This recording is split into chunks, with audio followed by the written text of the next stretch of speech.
BD news 21। এর পাশাপাশি আপনাদেরকে আরেকটা জিনিস জানাতে চাই, গত 2 দিন আমি বলেছি যে আমরা একটা নতুন আইন করছি। নতুন আইনের প্রাথমিক ড্রাফট হয়েছে। আপনারা জানেন অনেক স্টেক হোল্ডার আছে, ওনাদের সাথে কনসালটেশন করতে হয়। আমরা আশা করছি এই আগামী রোববার বা খুব দেরি হলে সোমবার, আশা করছি রোববারই আমরা নতুন আইন প্রণয়ন করে ফেলব। নতুন আইনের বিধানগুলো সম্পর্কে আপনাদের বলেছি, সেটার সাথে একটা জিনিস শুধু অ্যাড করতে চাই। নারী ও শিশু নির্যাতন দমন আইনের অধীনে শুধুমাত্র শিশু ধর্ষণ ও বলাৎকারের ঘটনাগুলো দ্রুত উপযুক্ত বিচার নিশ্চিত করার জন্য আমরা স্পেশাল ট্রাইব্যুনাল গঠন করতে যাচ্ছি। ওই স্পেশাল ট্রাইব্যুনাল গঠনের বিধান থাকবে, যে স্পেশাল ট্রাইব্যুনাল কাজ হবে শুধুমাত্র শিশু ধর্ষণ আর বলাৎকারের ঘটনার বিচার করা, যাতে এটা দ্রুত করা যায়, যাতে এখানে সর্বোচ্চ রাষ্ট্রের মনোযোগ দেওয়া যায়। এটা ছাড়া আপনাদের একটা বলার কিছু নাই।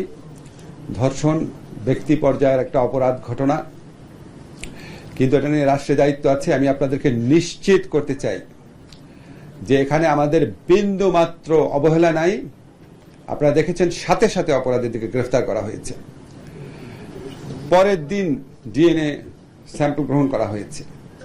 আজকে আমাদের এই মর্মান্তিক খবর পাওয়ার পর ডাক্তাররা সময় বাঁচানোর জন্য নিজেরা সিএমএইচে গিয়ে দ্রুততম সময়ে পোস্টমর্টেম করার সিদ্ধান্ত নিয়েছেন। আমরা আমাদের দায়িত্ব পালন করব। এই ধরনের জঘন্য ঘটনা ঘটে গেলে মানুষের মন দুঃখ বেদনায় ভরে ওঠে। আমরাও মানুষ, আমাদের মন দুঃখ বেদনায় ভরে আছে।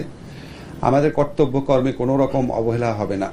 কিন্তু আপনাদের কাছে অনুরোধ, এই ইস্যুকে কেন্দ্র করে যারা দেশে নৈরাজ্য সৃষ্টি করতে চায় আপনারা তাদের দিকে লক্ষ্য রাখবেন। আমরা এই ইস্যুকে কেন্দ্র করে কোনো নৈরাজ্যকে আমরা বরদাস্ত করব না। আমাদের যদি কোনো ভুল ত্রুটি থাকে স্পেসিফিক্যালি বলবেন, অবশ্যই আমরা সেই ভুল ত্রুটির রেসপন্ড করব, জবাবদিহিতা নিশ্চিত করব।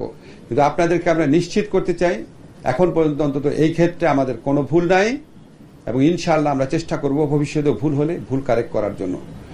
গতকাল আপনাদেরকে একটা এক্সাম্পল আমরা বলেছি যে একটা শিশু ধর্ষণ মামলাতে একজনের যাবজ্জীবন কারাদণ্ড হয়েছিল, তাকে যখন হাইকোর্ট জামিন দিয়েছে, আমরা সরকারের পক্ষ থেকে, আইন মন্ত্রণালয়ের পক্ষ থেকে অ্যাটর্নি জেনারেল অফিসের মাধ্যমে আপিলের ডিভিশনে আবেদন করেছিলাম, তার জামিনটাও বাতিল হয়েছে। আমরা এই ক্ষেত্রে জিরো টলারেন্স তো পুরনো কথা। আপনাদের শুধু একটা জিনিস জানিয়ে রাখি যে আমাদের এই উপদেষ্টা মণ্ডলীতে এমন মানুষ আছেন যারা দীর্ঘদিন নারী এবং শিশুদের অধিকার রক্ষার জন্য আন্দোলন করেছেন অথবা মানব অধিকারের জন্য আন্দোলন করেছেন। আপনারা যতটা বেদনার্ত হন, আমরা যদি উপদেষ্টা পরিষদে আমাদের যে আলোচনা হয়, তখন যদি আপনারা আমাদের বেদনা, কষ্ট, আমাদের ধর্ষকের প্রতি, ধর্ষণ কাজের প্রতি আমাদের তীব্র ঘৃণা ও রাগ, সেটা যদি আমি আপনাদের দেখাতে পারতাম, বুঝতে পারতেন যে আপনাদের সবার মতো আমরাও একইভাবে সংক্ষুব্ধ, একইভাবে মর্মাহত।